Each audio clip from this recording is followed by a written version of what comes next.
नमस्कार। मैं प्राध्यापक Tayade TYBA Hindi special S4 के विषय के बारे में मैं आप लोगों को व्याख्यान देने वाला हूँ। पाठ्यक्रम के अनुसार इकाई नंबर 2 जो है यानी यूनिट नंबर 2 जो है हिंदी की बोलियों का सामान्य परिचय तथा भाषा उत्पत्ति विषयक सिद्धांत। तो पहले हम हिंदी की बोलियों का सामान्य परिचय इसके बारे में चर्चा करते हैं और बाद में फिर ये जो है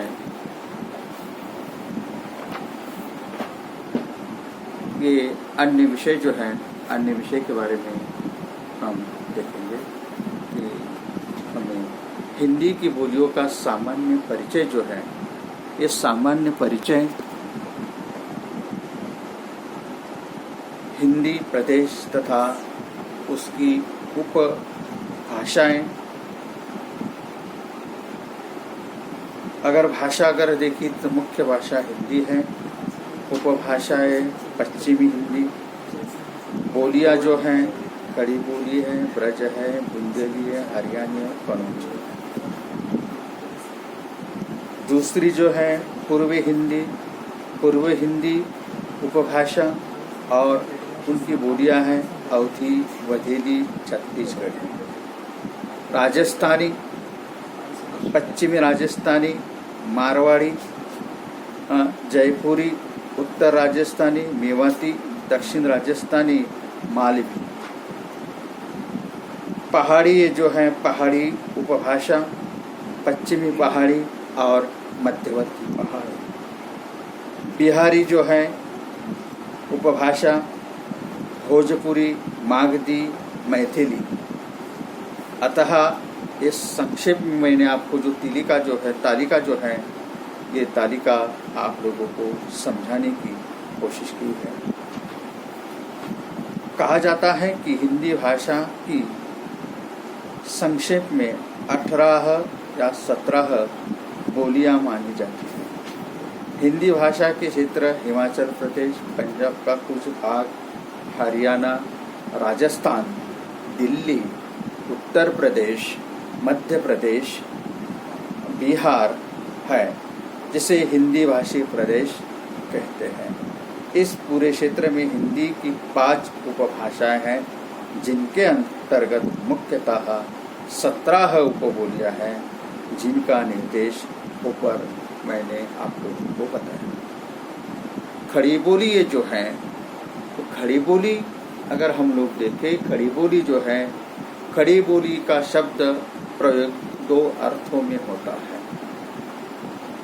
एक तो साहित्यिक हिंदी खड़ी बोली के अर्थ में और दूसरा दिल्ली, मेरठ के आसपास के लोक बोली के अर्थ में। इसे कई लोग स्टैंडर्ड या पुअर के नाम से भी जानते हैं, जहाँ दूसरे अर्थ में ही इस शब्द का प्रयोग किया जा रहा है।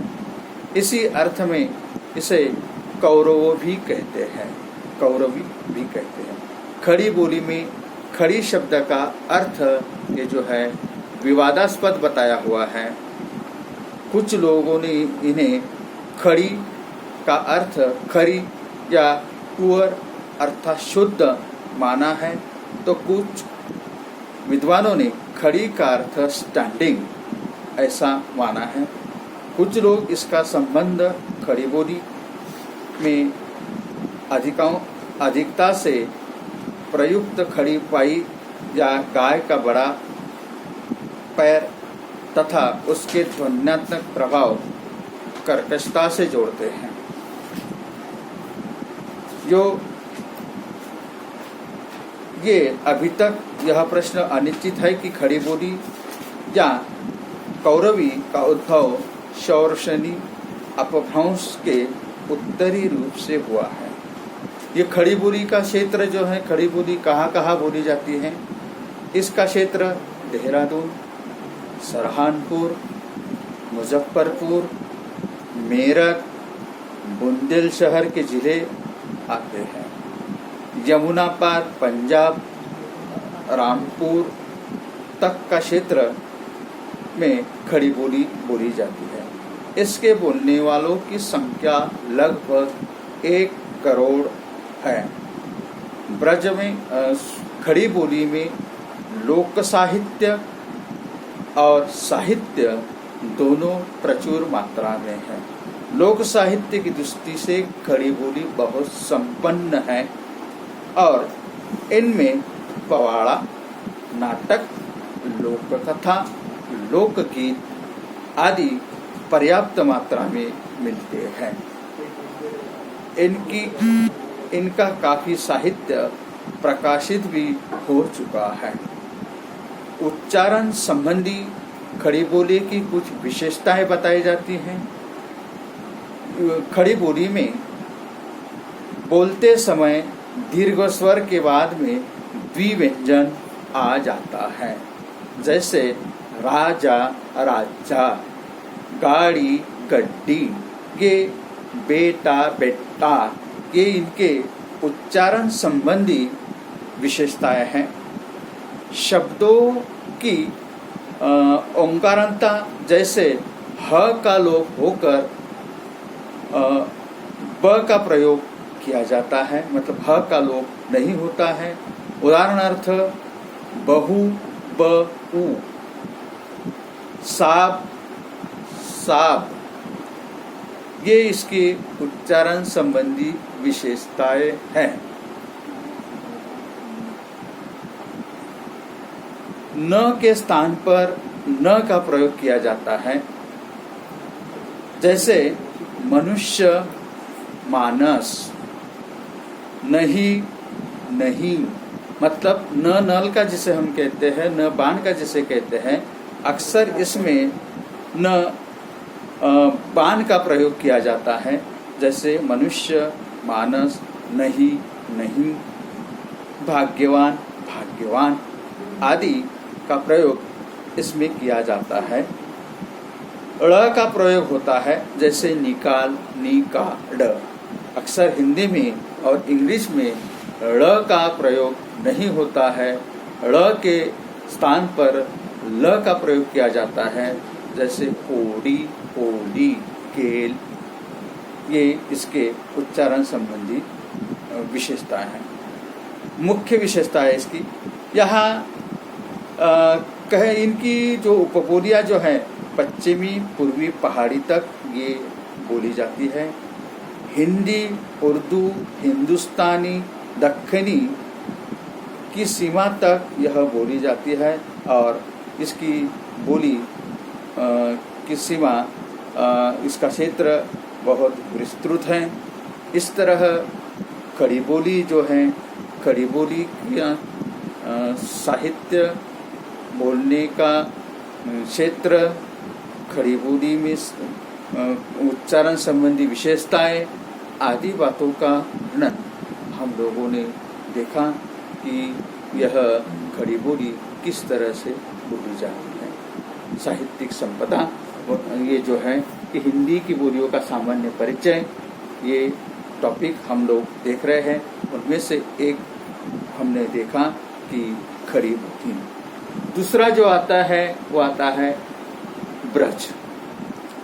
ब्रज ये जो है आप लोगों को मालूम, ब्रज का पुराना अर्थ है पशु या पशुओं या गौओं का समूह या चरागाह आदि है।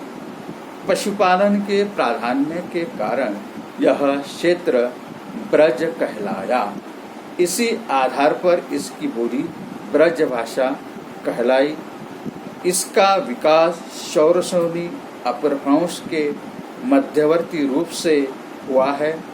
ब्रज भाषा मथुरा, अलीगढ़, धौलपुरी, मैनपुरी, बरेली तथा आसपास के कुछ क्षेत्र में ये भाषा बोली जाती है। इनके बोलने वालों की संख्या लगभग 1,75,00,000 है। साहित्य और लोक साहित्य दोनों की दृष्टि से ब्रज भाषा बहुत संपन्न है। हिंदी प्रदेश के बाहर भी भारत के अनेक क्षेत्र में ब्रज भाषा में साहित्य रचना होती रही है।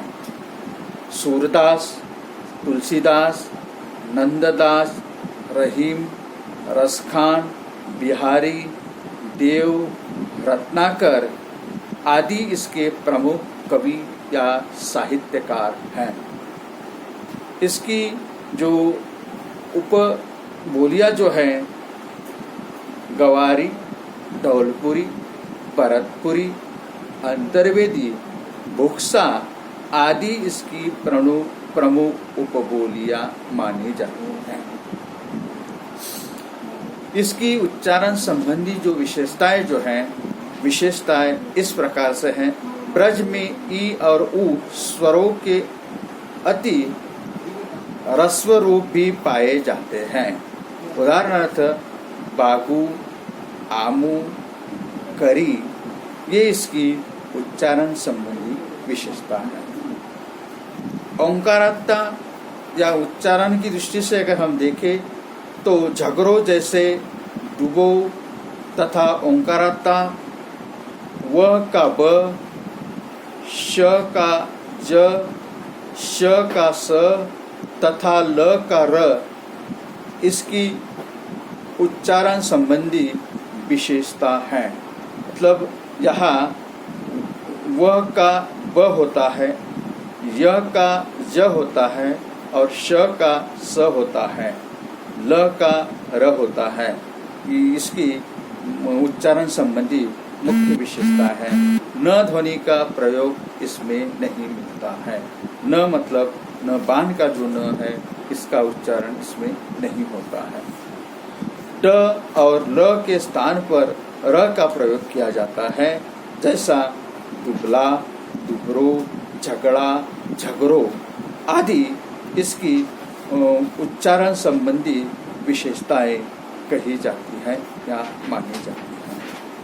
ये इस तरह ब्रज भाषा खड़ी बोली इसके बारे में हम लोगों ने देखा।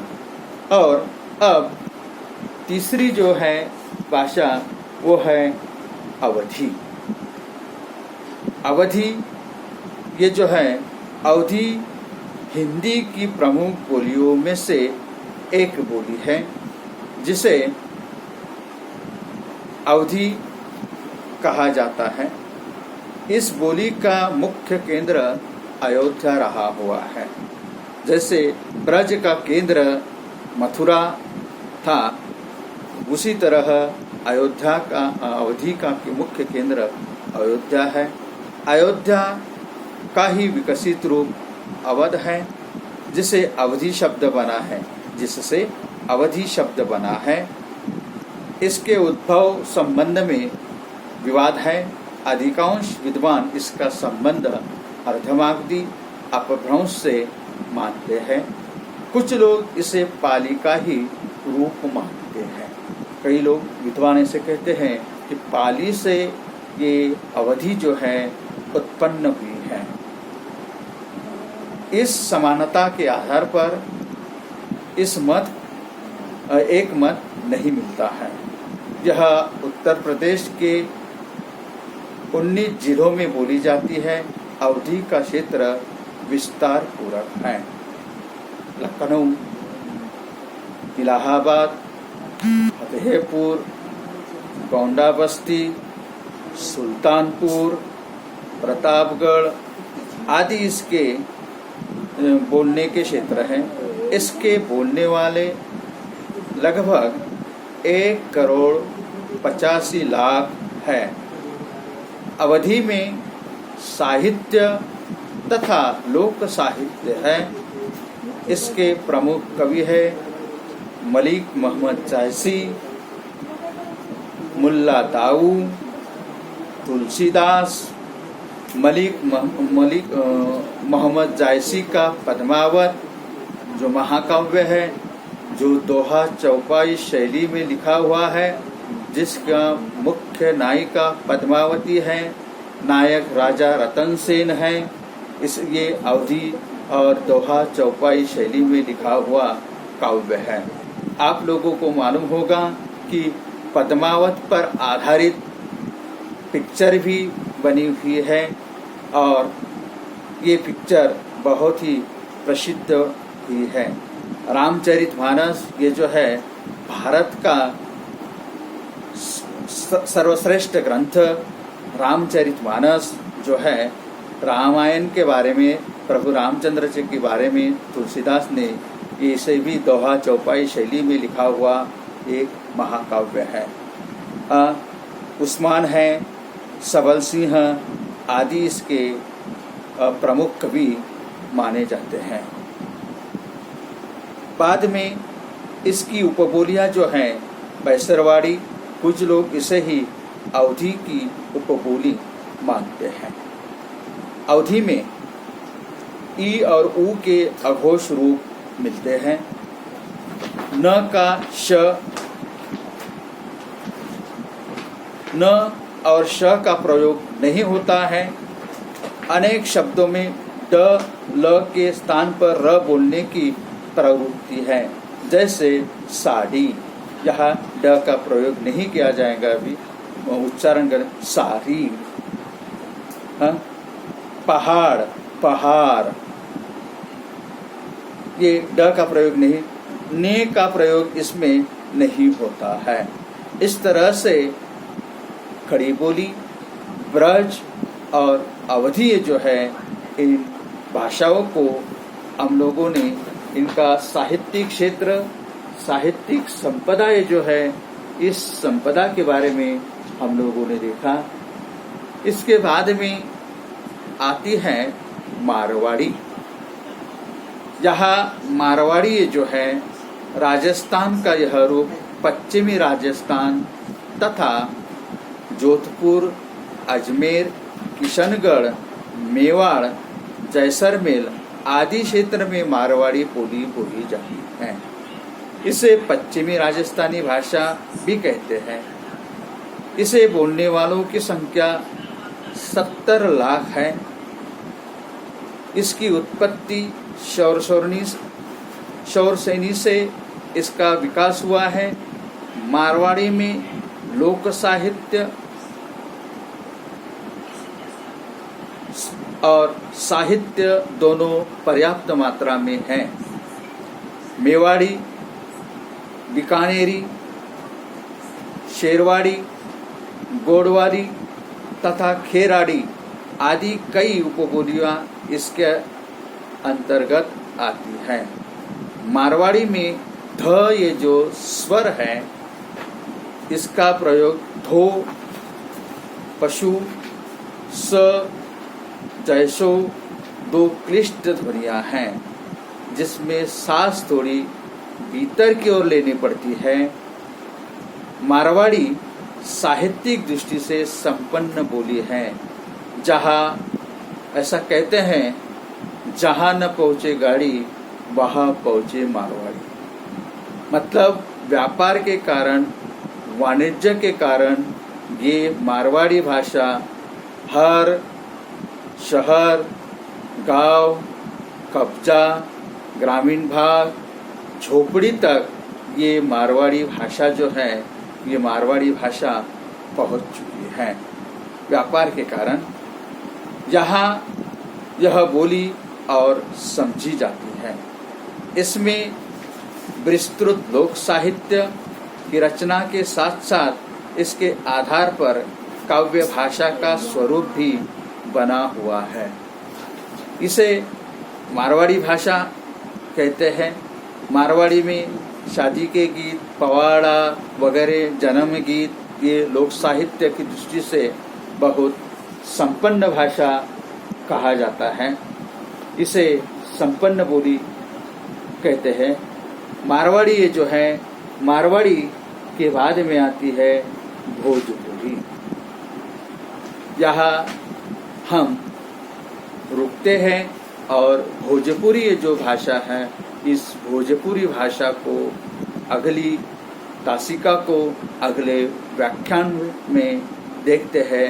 तब तक के लिए यहाँ पर हम रुकते हैं।